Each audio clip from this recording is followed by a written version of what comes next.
And the MLC is right behind the song series. This is our fourth year of doing this programming.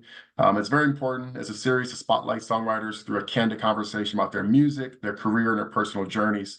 Our Hispanic Heritage Month edition will be moderated by Marlon Fuentes, who previously spearheaded the creation of the Best Global Performance GRAMMY category and championed innovation and inclusion initiatives at the Recording Academy. This is a special treat for us because it allows us to engage with our members and also to present songwriters in the Hispanic heritage who are working across the diaspora and have a lot to talk about. So, I see some more. I see Colombia in the house. All right. I'm also in Colombia, Santa Marta. When you're responding in the chat, make sure to use the everyone drop down. So I'm not the only one who's reading it. I see more Miami, Georgia. All right. So we appreciate you all tuning in from different time zones, from different countries. Without further ado, I'm going to go ahead and welcome our moderator for today. Marlon, come on screen. Welcome. Mic check, mic check. Got you. So tell everybody where are you based right now? Hey everyone, my name is Marlon Fuentes. I'm based currently in Queens, New York City, Astoria to be exact. I'm happy to be here, joined by amazing colleagues. And Day, thank you so much for hosting this and giving us the space to share our stories. Absolutely. I appreciate it. And thank you so much for helping us put this panel together. This has been a year in the making, and we're thrilled today to have our special guest. So without further ado, I'm going to go off camera and let you take it from here. Awesome. Well, thanks everyone. This is a opportunity really for us to hear from these amazing artists. I'm going to have them introduce themselves in just a minute here. But I'd love to just frame this conversation by saying that, in my experience, working at the Recording Academy and managing, what was formerly the world music category, later changed to the global music performance category. One of the most important things that I realized was kind of missing was the opportunity for artists to speak on their own behalf, right? So oftentimes in many of these rooms, you would hear folks, talk about cultures outside their own. And we were really missing that narrative and that self-determination and that authenticity from the community themselves. And so I'm very happy to be able to introduce, a group of artists that are tapping in from many parts of the world, but I will go ahead and let them introduce themselves. Starting off with Vasquez La Pesa. Would love to tell us where you're from, kind of music you make, and we'll continue to Gisli and Raul. What's up, guys? It's Vasquez La Pesa here. I'm from Patterson, New Jersey, and the type of music I do is like trap, hip hop, R&B, Spanish, English. You feel me? Like really versatile. Absolutely. Thank you. Gisli. There she is. Hey. Gisli, you already know what's going on. Gisli here from the Bronx, New York. You already know what's going on. The music I do is español, inglés, pero junto, tú sabes, porque así fue que yo me crecí, hablando español and in English. So I just put it into my music, and that's how me being from the Bronx took part in my music. Beautiful. Beautiful. Thank you. Raul. Hey, hello guys. So I'm Raúl Sotomayor. I have a couple of projects. I have a project that I make with my sister that's called Sotomayor, which I think might be the biggest project of mine. And I have a project of my own right now called Tonga Conga, where I make electronic music fused with Afro-Caribbean rhythms, and it's collaborations. I have 2 albums, and the idea on these albums is that each artist in each song is from a different country, from the Latin American alternative music scene. And since the pandemic, I've been a music producer, so I work on albums for other artists. And I'm based in Mexico City. I've been here forever, and it's a love-hate relationship. But I have a studio here in Mexico, and yeah, if you're around the city, you can come and visit. Wonderful. Yeah, and I will say, Raul has a wonderful studio and a beautiful dog named Kaya. So definitely hit Raul up if you're in Mexico City. Let's kick it off. Let's talk a little bit about kind of what got you into music making. Let's start at the beginning. We'd love to hear your journey. We all have, different paths that we've taken. But Raul, let's start with you.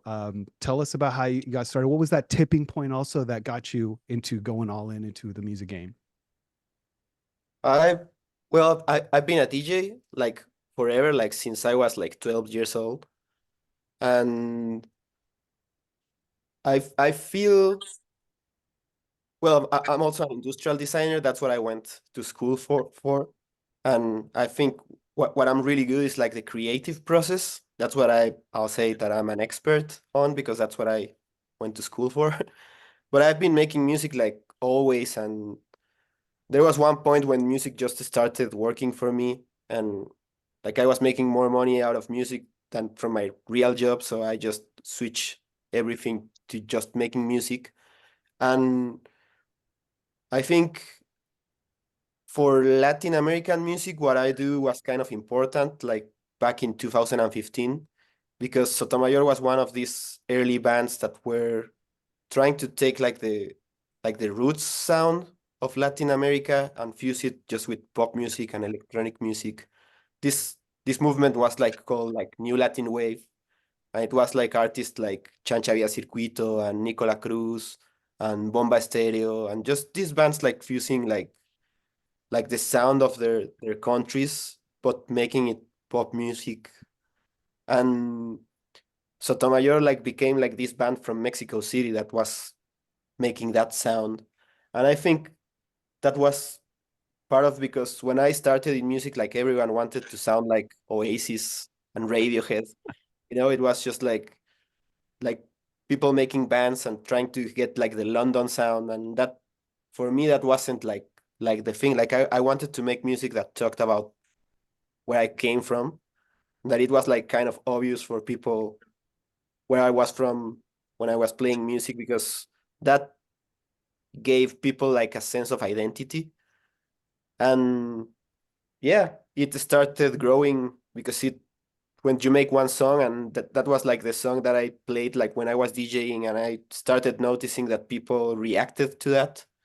So it became making an album and another album and shows and just starting making it bigger. And right now I'm in my seventh album, and it's been a long trip. And one of the albums that I made with Sotomayor, Orígenes, was produced by Visitante from Calle 13, which is basically like maybe the biggest Grammy awarded artist in history. And he pushed me a lot. Like we became friends after the process of making that album, and he pushed me a lot to become a producer, because on his words, what I do was like very important for other artists, because I could help them actually develop their ideas. And since the pandemic, I flipped everything to go to production and just started working on other artists' albums. And since Eduardo Cabra is from Puerto Rico, like that created like a relationship just with this Afro-Caribbean world. And that reggaeton just took over everything in music. So what I do is not like exclusively for Mexico, is trying to get all the spectrums of music, what's happening in Puerto Rico, what's happening in Colombia, what's happening in Argentina, what's happening in Chile, what's happening in Central America, even like what's happening in the US, or what's happening with artists from Nigeria or from Guinea or from Ghana, and just try to fuse everything and make it sound interesting. Mhm. Deep. No, and speaking of, US, we have a amazing representative of the scenes coming out here. Jeezy, tell us about your journey in music. Easily. I mean, like I said earlier, being from the Bronx took a big toll in my music because being from the Bronx, you have a lot of culture. You got the Hispanics, you got the whites, you got the blacks, you got the Indians, the Arabs, and they all like together, especially when you're in school, because you go to school with all of them, you know? And growing up, I just spoke English and Spanish on some regular thing, y yo empecé a tirar freestyles a los foques así. I was in my mom's bathroom. I used to be in the bathroom a lot because that was like my space. I'll be in the bathroom. I did a video, a little 8 bars. I posted it on Instagram, and they was just liking it. The people liked it. It was English and Spanish. Y así fue que yo Wow. empecé. And then I noticed that I wanted to take it serious when I did a dembow, and I put some English in it. Y ese dembow fue que se pegó, el ruleteo with Rochi. Mm. And if a lot of the Spanish people, they said, yo, my favorite part es la parte tuya en inglés. Even though they didn't know what I was saying, they felt it. And that's what made me feel good, you know? My music is for make people feel good. Mm. And yeah, that's it. That's wonderful. Yeah, no, and definitely check out Gisle's IG. He's got some amazing content, Yeah. lots of great music video. Really enjoying the new release. Thank you. Vasquez, would love to hear from you. You know, what tell us about your journey in music. What was that tipping point for you? I mean, it was really like I used to see my uncle and them like freestyling. You feel me? And like there was nothing in school that made me like pay attention to how they was doing, like how they was doing music and stuff. So once I started like doing it and trying it, you feel me? I come from a Spanish background, like my mother and them. Like she'll listen to bachata, merengue, but in school, I'm just like, like with American people, so I'm just really listening like 50 Cent, like people like that. So like I decided, like I was like, yo, like I know I could be something different in this industry, you feel me? Like even though like for my Spanish people, but I'm gonna add that swag because I'm really from here. Like I was born here, so once I started trying that, like once I started seeing like other people from other town that really ain't like us posting me up, it's like bet like I could focus on this and I could stay out of trouble. And thank God we here talking to you guys. Yeah. That's right. Yeah, no, would love to hear from you guys also just, what your writing process is like today and how that has evolved, in your creative inspiration, going from freestyles in the bathroom to, full on albums, anybody feel free to jump in. I mean, my writing process is pretty random, honestly. Like I could be crossing the street y me llega algo. I'm gonna write it down in my notes. That's a bar. I could start a verse with this, or I could make a hook with this, and then I'll go on from there. I'll sit on it. Like I don't know, and then I get in my zone. I lock in, and I like to tell a story with my lyrics. So I just put myself in the story, and I go on from there, bar for bar, like that. Amazing. Could you give us an example of one of those stories, something that, maybe off the new record? Matter of fact, the song I got with Queen Parker, Shooters. Perfect That's example. That verse. hard. That's on hard. That verse, I did that here like in 15 minutes. I think that was the quickest verse I ever done because like once she sent me that song with the open, like that song was like, wow, I need that. Like that's fire. That's I was like, yo, you did that. I need that. Let me get on that. So I got on it and I'm like, you know what? Gangster bitch, ride or die, by your side, and I'm holding the clip. Like I'm feeling gangster on this song. So I'm gonna step into my gangster pants and I'm gonna go crazy, you know? But yeah, that's really what it is, honestly. Just the vision. Love it. Anybody else?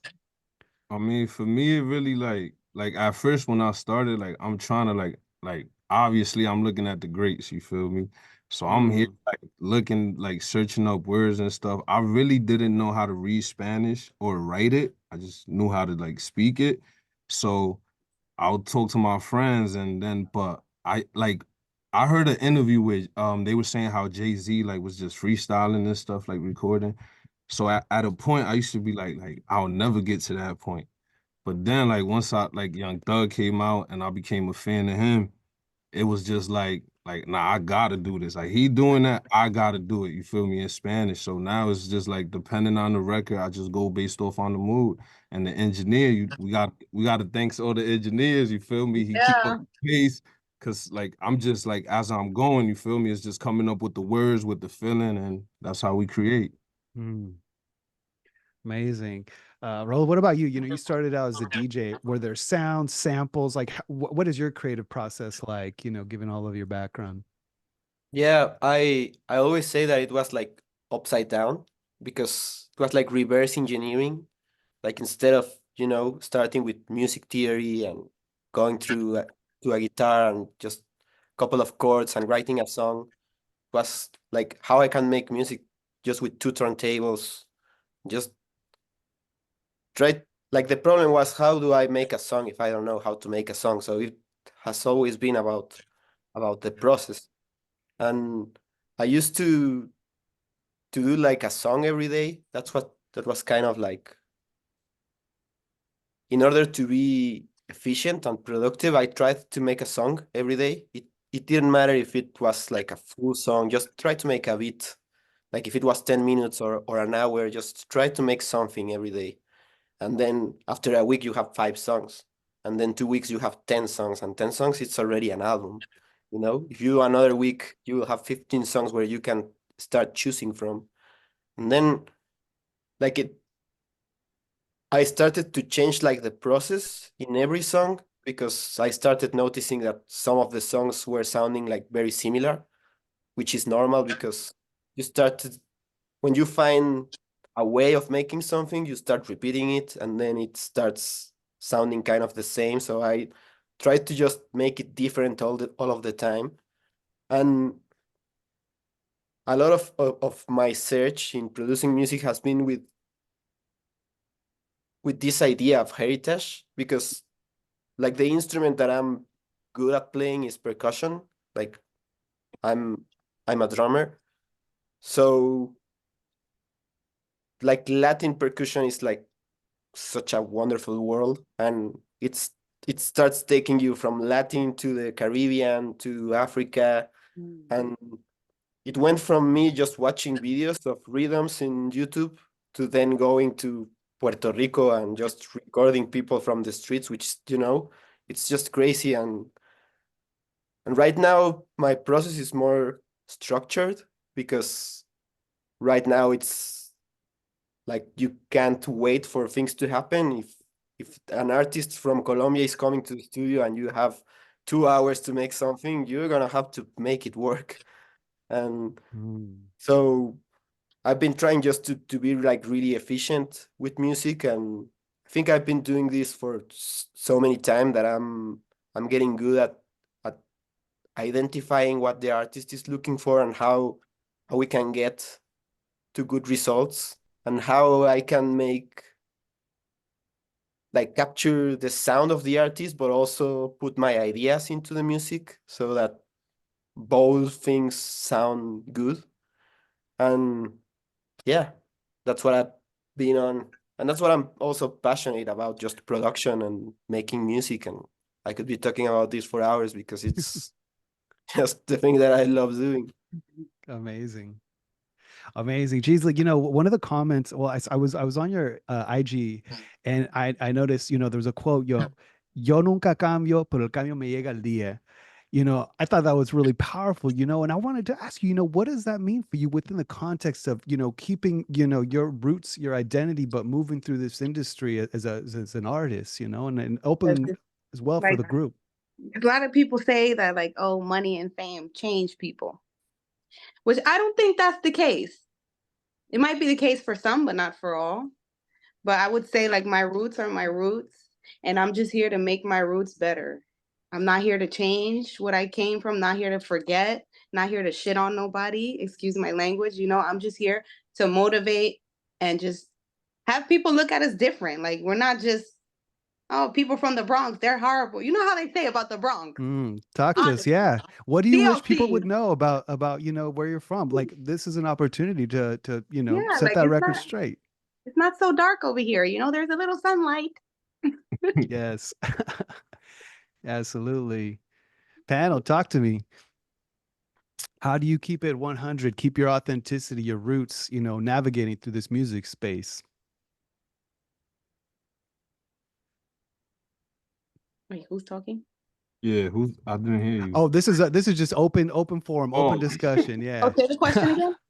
Oh no, just piggybacking off what you just said, you know, to the rest of the panel, you know, because I think what's important here is, you know, you keeping your authenticity, but you know, you're navigating through all these different audiences and experiences through the industry. You know, what's that like for you? Say Vasquez, I you mean, mentioned I mean, experiencing. to me, it was like it's not something I just could have chose. You feel me? It's not like I was gonna go to the American side or I'm gonna just go to the Dominican side. And my father from the Virgin Islands at that, but it was just like finding a way that I'm not gonna hide who I am. You feel me? It's a million other people that talk the way I talk. Habla español, habla inglés. You get what I'm trying to say? So that's who I'm gonna put in my music. Like that's who I am. So that's what I wanted to push out. And you know, like people to know that like you could be just like me. You feel me? But you could have a chance to make it out. You get what I'm trying to say? Like I started hanging certain rappers in my wall, like in my room. Now they FaceTime me. I'm working with them. You feel me? So that's that motivation. Like Right. it's just staying consistent and just believing. Like you gotta be delusional. You know, it was dark days, but it's like nah, like this music, like the fans, you feel me, like really brought that light. It don't matter what nobody else said, you know. So it was just that. Absolutely. Do Right. y'all feel that language is ever like an issue with your fans? Do they want you to sing in or make Uh, music in one language or another or both? They celebrate both. What's that like I for you struggle guys? with that a lot. I ain't gonna lie. A lot. Let's hear about it. A lot. And I honestly feel like that's really why I haven't really, you know, because I'm in the middle.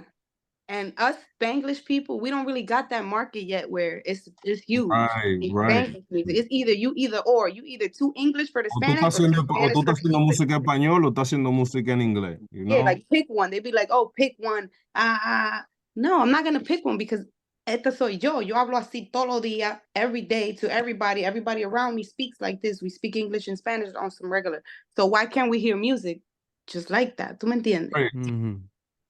But now, like, what I like is like time is changing. You feel me? You got people like females like Jeezy, you know, like they gotta be seen, no matter who trying. Like, nah, you gonna see it. You feel me? You got people like myself, like, and then you got English people that listen to them, but I don't understand what they saying, but they dancing to it. You get what I'm Right. trying to say? The same vice versa. Like, you got people that don't know English, but they love They love little pop, baby. rap, Lil Baby, you know.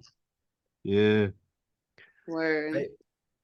I think for me, I came from a moment in history where you really had to choose, like, in order for you to be a successful artist, you will need to sing in English, you You know? think But so? well, I think that was it like in the He said it like was, yeah, like 5 years okay. ago. Okay. And right now, I don't feel it like that. I think it's mostly because of people like Bad Bunny or what's happening with Afrobeats, you know, like music from Nigeria and Ghana that that we don't really understand, but we can vibe to the music, you know, like I feel that right now there's a space for music from everywhere just to be successful.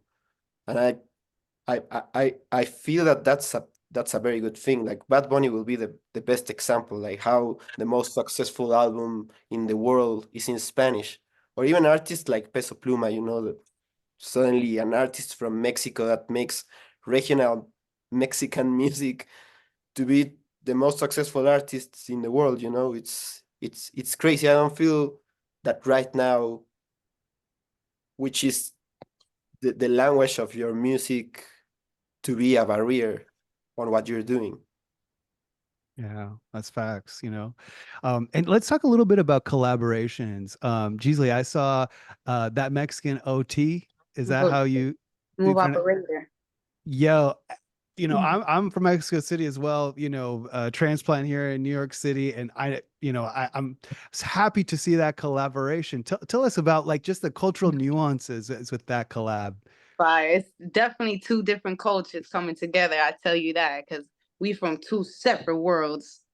Like he's from Texas, he's Wow. Mexican, he's a cowboy, you know, he's real country, and he says it like, yeah, I'm real country. But I love all that because, and then the same way how he loves New York, he loves the New York culture, he loves the, you know, that gangster stuff.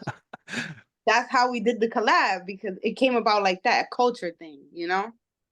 He says he comes to New York a lot. He's obsessed with the culture. Like we need to collab. And that's what we did. We did a New York track, still his Texas flow, but you know, yeah. Amazing. It was great. It was great though. It was great. That's so cool. Yeah, no, I love to see those collabs because, you know, definitely for the diaspora and other parts of the US or in Latin America, you know, sometimes you've never experienced, you know, like Dominican culture, Puerto Rican culture. At least for me, that was one of the beautiful things that I got to discover being on the East Coast. Anybody else want to talk about collaborations with artists, perhaps from, you know, different places, how that creative flow went down? Anybody? I'll say going to Puerto Rico was dope. You feel me? Like they love how us like New York, Jersey, like the whole East Coast, like how we do the whole trap. You feel me? Like that's what we live. You know, like ain't even trying to like portray or nothing. Like so, it was just like the love and like they work. You know what I'm trying to say? They going to the club, they going back to the studio. They gotta go food shop, but they going back to the studio. So I loved it out there, like for real. Amazing. Yeah, for me, well, these albums that I'm working on now as Tonga Conga, they are all collaborations. And what I've been looking for in these songs is to have like different textures. So I tried to choose the artist that's gonna be in the song through how the song sounds. So sometimes it's like I would like to have an Afro female vocal that goes to R&B, or here I would like a male vocal but more to hip hop. And always I've been trying like to portray what's going on in Latin America. So maybe have someone from the Dominican Republic or someone from Colombia, or try and get someone from Nigeria, or so more of what we are telling, because I think that there are two parts of the music that I'm making. One will be what's the song about, like what's the story of the song, and the other one is how the song sounds. So for these albums, I've been trying to have like a common denominator on the music, like talking about what it is for you to be living in Latin America, and try to make the stories of the song talk about that, and not go to try to talk about party or love, or just to try to have more interesting topics that can really make the music, when you hear to the whole album, hear like something full, like the full story of what's going on in Latin America. And I I also feel that the fact that we are living in Latin America is what is creating a connection between me and the other artists. It doesn't matter what the country is, but it's also really interesting to see how different our minds work. Like I've seen it, for example, with artists from Cuba, how just because of the history of the country, how different it is, like the approach to so many things, like style, for example, because they've been listening to music so different to what I've been listening to my whole life. So it's hard to find like like a spot where everything will feel. So it's very interesting to me, but it's also like what's been my objective with this. So I'm this person trying to make it work all the time. Mm, mm. Oh, that's amazing. And you know, I'd love to know from the group, you know, when you do get into a creative block, or if you ever have a, you know, challenge like in the songwriting process, how do you get past that? Vasco, do you want to go first? What you said earlier, the little motion you did. It's legal in my state to anyone to know that you heard. I felt you. But honestly, what I'll do is I'll just take a break from the song. I'll turn it off. I can't hear music. I need a break from music. I'll walk away from the whole setting, like and studio, everything. I gotta walk away, do something else, go on about my day, come back to it. ¿Entiende? Because me voy a forzar, no va a salir bien, voy a decir un disparate, no me va a gustar. Mm. ¿Tú entiendes? It's Yeah. happened before. I've done it before, and I'm gonna be honest. I'll take accountability.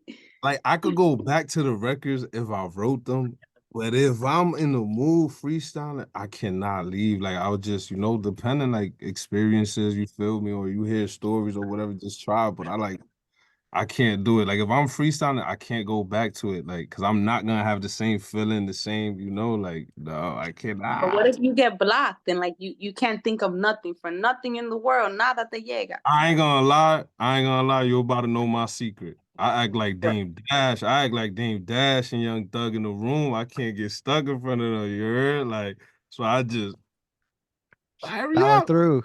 I believe.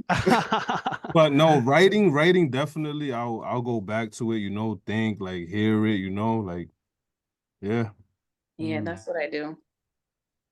Honestly, I'd be like, if I got stuck here, it's because God wanted me to stop, take a break, and come back to it. Bless I'm a one, firm come back. believer. That's it. No doubt. And, you know, by the same token, like you know, how one of the hardest things I think as creative people is just to like stop, just stop working on it and just like let it free. Right. Do you ever have those moments where, you know, you just could keep going and keep going, but you have to make that critical decision? Anybody? I Yeah. could, well, yeah, but like it depends on the room too, because like it could be one person in the room that'll mess up my like you probably smiled the wrong way, and it's just like the whole mood, like just I can't continue. But with the right people in the room, you could be eating your chips with us. If I'm in the mood, we could keep going, you know, we're gonna get the records done. But it's all about the mood, like for me, I Yeah. really I'm definitely on that with you because it's definitely about the room and the vibe. Like it's all about the vibe and the energy in the studio. Like I'm very picky with energy in the studio because, you know, a lot yeah. of people won't understand, but a lot of people do understand. It's just like I don't know, like it's just, bro. And like you said, anybody could just smile wrong. Yeah, I'm turned off. I don't want to do the song no more. It's whack. Literal. It's like that. Like it's crazy. For But us, I'm pretty sure for all of us, are all creators, you know, like we want to focus, like that's our escape. Those few minutes, an hour, whatever we doing, like whatever when we doing music, that's our escape. So any little thing, like you probably coughed the wrong way, you had to cough like a little lower, or, like you know, done up. Ro, how about you? When do you feel, because you know you work with so much process of the music making process. So when is it as a stopping point for you? How do you, you know, decide, okay, hasta aquí. Yeah, for Next. me, I feel that that's the hardest part because as a producer in the room, like I'm the one that has to deal with the energies and just make everyone feel right about the process of making the song. But you're also the one that has to say like, okay, this is done. Like we don't need to rewrite the chorus, or you know, or it doesn't need another verse, or you you have to make that choice for everyone. And it gets harder when it's your music, because when you're alone and there's no external input, it's really hard because even now that I know if what I'm doing is right, you still got doubts because I don't know, that's just how normal people is. Like you'll feel insecure all of the time. It helps a lot to have a producer, like even if it's just electronic music, to have an external input saying you, yeah, that's dope, or yeah, no, that's not Yeah. working, helps you to just be objective, because that's kind of the hardest part. I feel that as a producer, it's really most like dealing with the energy, because that's what's really interesting about what the other guys are saying, because sometimes you are not feeling it, because I don't know, something, you didn't sleep well, or you haven't had your lunch. Sometimes it's just being in the right spot in the right moment, and in 10 minutes you're gonna fix it. Mhm. And something that I always tell, like, the artist when they are young and it's like their first album, is like, if you're gonna make a career in music, you need to have in your mind that you're gonna make 1,000 songs or 2,000 songs or 3,000 songs. Like, you're gonna make music every day. That's what you want out of your life. So it doesn't matter if the beat that we did today doesn't work. Tomorrow you make another, and the next day you make another, and suddenly you're gonna get good at it, and they are gonna work. So most of the time it works for me, just go in and make another song. Sometimes you're trying something in the studio, like, I want to make a song that sounds like, I don't know, like a Kanye West beat, and it didn't work the first time, but then you approach it the next day, and you get it right. So you need to be like really objective on when to stop, and remember that the next day you're gonna make another one, and very probably it's gonna be good. Yeah. So Absolutely, absolutely. And just want to remind our audience, if you have questions for our panelists, be sure to drop it in the chat. I want to, get a little playlist going on here. Would love to hear from you guys. Like, who did you grow up listening to? What inspired you, like, initially to make music? Maybe even just sounds that you grew up with that were inspiring, that you carry with you. Throw it out. Let's make a playlist here. Well, growing up, every Saturday was cleaning day. Let's Hey. start there. So at like 8 in the morning, my mom is up, lights is on, music is on 1,000. What she's jamming to, honestly, she's jamming to Mary J. Blige, Foxy Brown, Biggie, Nas. Wow, She some New likes all York. that. Pero también she listens to Victor Manuel, Tito Rojas, Yeah, that's what my mom would be on. Queen, Don Omar, Tego, all that. So I grew up culturally, como dice, it goes back to my music together. Mm, So yeah. yeah. What I think about a you, lot of us. Vasquez? I Yeah. mean, like, obviously, like, my mom will, like, let me see, Ana Gabriel, like, stuff like that. Like, I don't know who broke her heart. She won't bring no guys around, so you feel me? She over there blasting that. But when I go to my friend's house, like, they parents will be playing like Curtis Mayfield, Four Tops. Mm, So from like Motown music, like, I used to love it, but now obviously it's our generation. So from my music, like, you'll hear the way I'm trying to like harmonize in my ad libs. You get what I'm trying to say? And then the whole switch up was like, if I'm gonna do music, it's gonna be me. Like, I can't be like whoever I'm idolizing, or. But Dipset, I was listening to Dipset. I was listening to 50 Cent. I was listening to Meek Mills got me through the day in high school. I ain't gonna lie. yes. And Young Thug, yo, Free Thug, Free YSL. Yeah. Beautiful, beautiful. That's a good. We got a good mixtape going on here, bro. How about you? And Spanish too, obviously, Yeah. like what I was gonna say, Romeo, like, I feel Mm, like Romeo was been doing that Spanglish, you feel me? Like I'll hear it, like the old songs, and I'm like, damn, like he really was, going back and forth with it.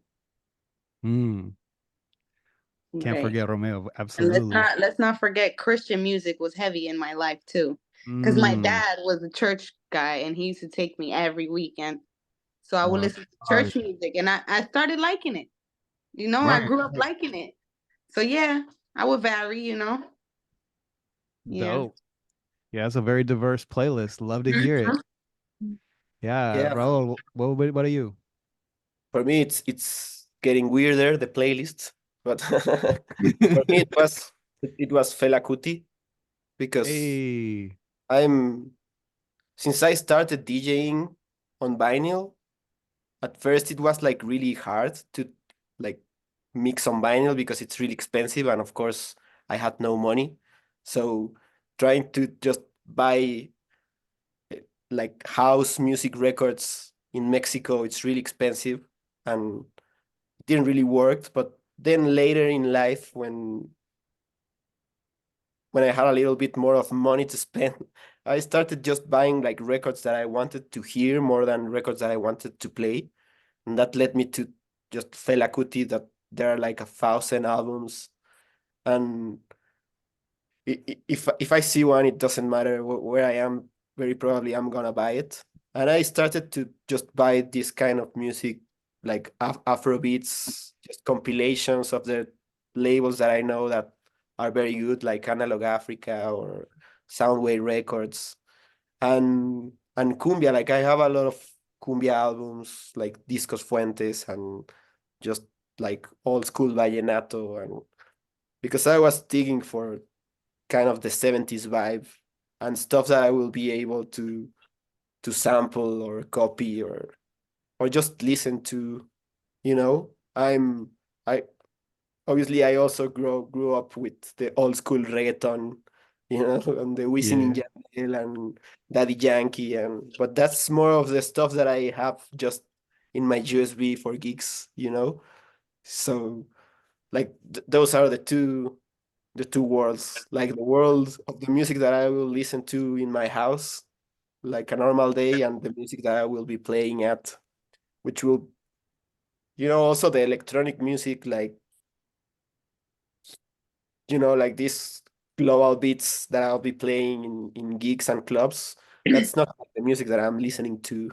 Like I have a ton of it and I love it, but that's not like the music that you listen to while having breakfast. That's what's up. That's what's up. We got a great playlist. And we're going to go now on to questions from our audience. So, Gio asks, how have you used your art to improve your relationship with yourself and or others and the community around you? Great question. Great question. Great question.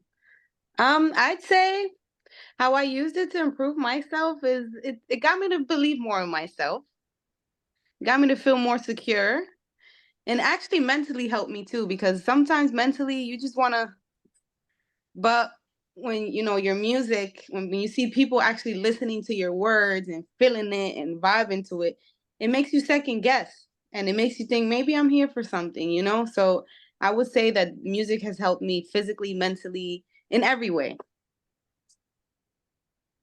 Wonderful. Anybody else?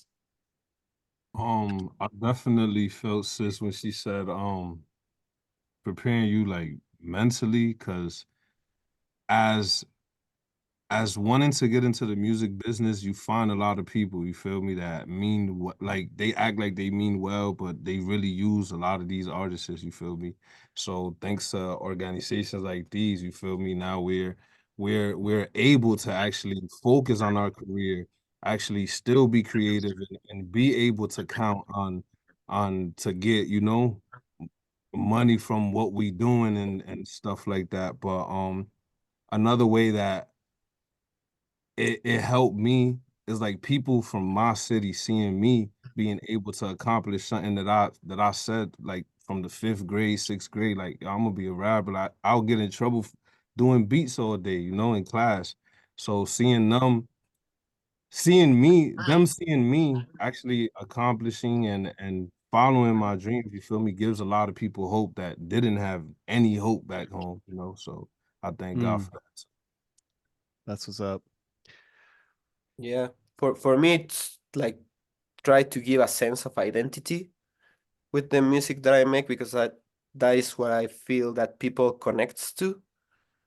But in a personal sense, I'm just trying to make the music that I want to hear. I think that's like hard to make, because once you are making music and music starts to work, you get this sense that you have to satisfy a lot of people. Like, should I make this song that sounds like this other song because that's the song that has more plays? Or should I just go and try to make this weird thing just because I really like it, but maybe no one's gonna like it? Like, there's always those kind of stuff in my mind. So I've been trying to just really, really make this music that makes me happy to make. And somehow that also gets communicated through music. Like, people sense that when music comes from a right place. So I've been trying to do that because that's kind of the kind of things that make me calm. And That's what's up. Going down here in order, we have Lito asks, talking about authenticity, now that you've built your music career to a certain level, what would you tell your 11-year-old self with all of the knowledge and experience you have about the industry, trends, etc.? Don't overthink. Just drop. Just do it. Do it. Don't matter about quality. Don't matter about nothing. Just do it. It's Yes. gonna work out. We be in our heads too much. We looking at the people we idolize and stuff. No, just do it. Be yourself. Cause being yourself, you're gonna find your fan base and you're gonna find your lane. So it's just do it. Yes. Don't care what nobody thinks. Don't care if you're gonna get laughed at, because I've been laughed at. Trust me, I've been laughed at. But I still keep going. Like, oh well, I like it, and I know Now you somebody's gonna like now it. you laugh now you laughing harder. Ha ha Feel me? ha. But nah, just stay focused. Everyone has their time. No te desesperes, porque no te lleve de las redes. Everybody's has their own time. You might see people more up than you, but it's not a competition. Always remember that. Everyone is here for a reason at their certain time. And that's it. Just keep putting out positive messages, man. That's it. That's what's up. You got young people looking up to you, honestly. Like, that's just the reality. No and doubt. me and don't try to do what the other people is doing just to get in the wave. Like, Create your wave. Right. exactly, do what you feel that's right for you, and Right. that's gonna open up the doors for Mhm. sure. So what's up. We got a question in español here from Juan Vega. ¿Cuál cree que es su mejor canción y por qué? What is your best song and why? That's good. All right, so this is how it's gonna go. My favorite song changes every time I go to the studio because it's like, yeah, you feel me? So it's like, but out of the songs that I have dropped, I guess is Infancia, because I'm talking about my kids, I'm talking about my mom, you feel me? Like, I ain't think I'll be here in the position I am, especially because of my music, like traveling, like, doing what I'm doing. So it was a song that, it came from the heart and my fans to actually know me more. Yes, yes. I say my favorite song. Usually, the songs that you like the most is songs that don't blow up. So my favorite song that I've put out is called Promesa. It's a trap, but it's a very personal trap. Very Right, you was in your bag. I'm a bag. Yes. Like, from del proceso como yo empecé, que yo no tenía nada, yo no nací rica, yo no nací con nada, yo nací a este mundo para josear yo sola, y es el proceso. En esta canción yo estoy hablando del proceso, de cómo yo estoy haciéndolo chin a chin, que todavía no estoy, pero estamos en camino. That's Yeah. dope. That's dope. That's like a song I got, like Tiempo. That's fire. Yeah, like that, you know? Yeah. What about for you, bro? For me, it's a song called La Cabra Jala Pal Monte, I'm gonna check and it out for sure. that song is not mine. It's a song that I produced for the first album of Visitante. The album Okay. is called Cabra, and he told me that he wanted to make this album, which was like very special to him because it was going to be his first solo album, and he just told me that he wanted to make Afropunk. That was kind of like the description, and I like for me, it was like, okay, I think I know what you want to make. And I just make this beat and I send it to him and he loved him and we start working on the song and that song developed into an album and that album got nominated to the Latin Grammys as Best Latin Alternative Album. Nice. And it was kind of very special to make something like that because obviously Eduardo is someone that I really admired because he's one of the best producers in history. And he being like so receiving to ideas, like, you know, like getting a beat and that being the spark that developed an album was like really special for me. And I think it's the same thing that you're saying, like the songs that are special for us, it's not the songs that get the most plays or that are most successful, or you know, it's the songs that are special because of something. Because I think that something that's very important is to remember that this is obviously an industry that gets royalties and stuff, but it's also something that we need to do because it creates connections. And you know, like the things that you are going to remember about songs very probably is the time that you spent in the studio with the people that you're making the songs, like not really the songs or how it is compressed or the reverb on the chorus, you know, like I remember the connections and the things that were going through your life when you make the songs. Yes. Yeah. And that's definitely the case for the fans and the listeners, right? People go through life, rites of passage, weddings, children being born, and there's a soundtrack to all of that. So, you know, I just want to say thank you so much to our panelists. You know, this has been wonderful. There's a great community in the chat here that wants to reach out. Day has added links for everyone, so please go on and follow this amazing group of artists. And, you know, let's give them a virtual hand, everybody, for being with us today and sharing so much about their music making process. I know I was inspired.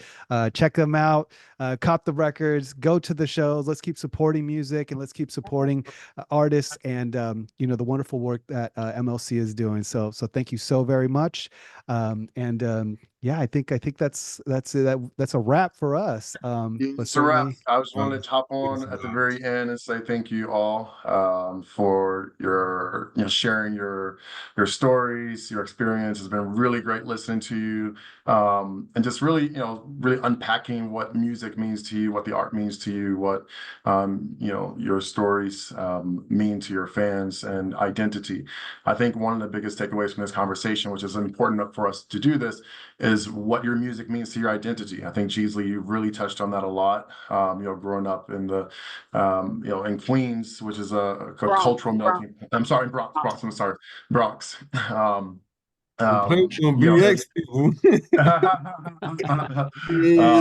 I was texting with for Queen Parker, who unfortunately missed us today, so the Queen was in my head. But Bronx, and you know, just, you know, the cultural melting pot that is. And I think, you know, Vasquez, you know, talking about, you know, your mom and the music that inspired her and that music that transcends, and just, you know, growing up and going to school in a culturally diverse space. So I think that's super important. And Raul, I really love the takeaway about how you're doing collaborations with people around the world and bringing those different sounds and how it's transcending.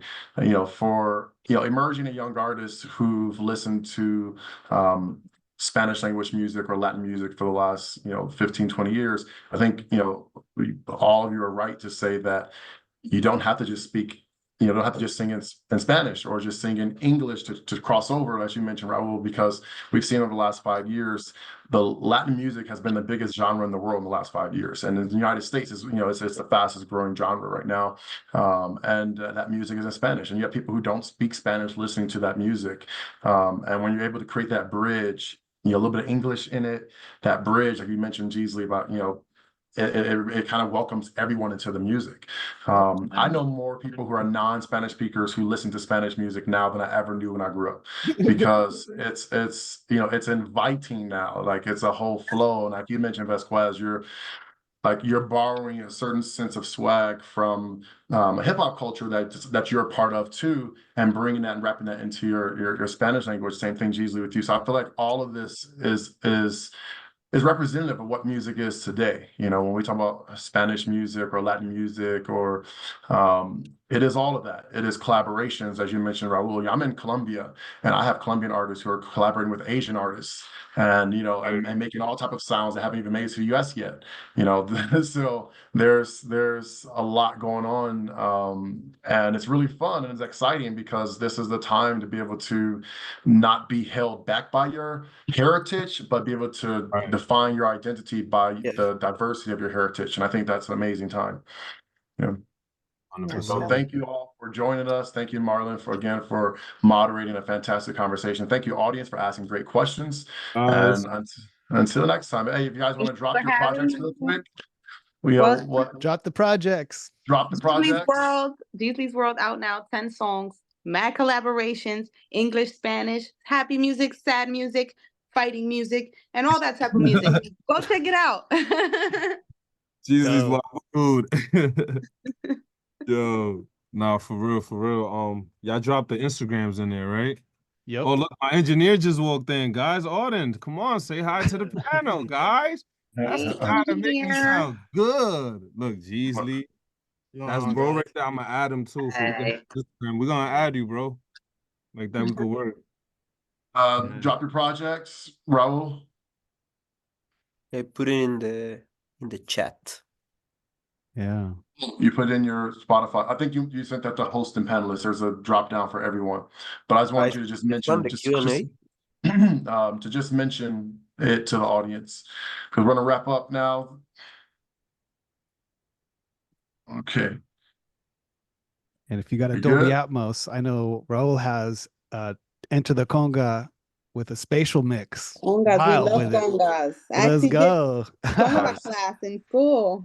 Hey, Vasquez, that's a solo. wrap for this year's the Writer Behind the Song Hispanic Heritage Month edition. Thank you for bringing us into Hispanic Heritage Month with Vasquez La Peza, Raul Sotomayor, Jeesley, and Marlon Fuentes. Thank you, guys.